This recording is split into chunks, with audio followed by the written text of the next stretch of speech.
আমি এইবেলি 17 সংখ্যক কামৰূপ জিলা গ্ৰাম্য উৎসৱ প্ৰতিযোগিতা জাৰাপাতা বাগান বাজাৰত অনুষ্ঠিত কৰিছোঁ। এই প্ৰতিযোগিতাত আমাৰ কামৰূপ গ্ৰাম্য জিলাৰ পৰা সৰ্বমুঠ 7টা ক্লাবে বা একাডেমিয়ে অংশগ্ৰহণ কৰিছে।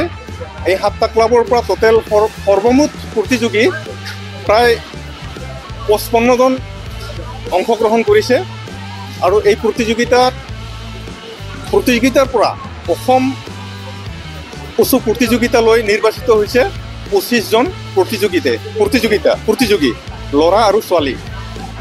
Sub junior blue 33 KG final বাউ সিন্টু আলী ৰেড সাইড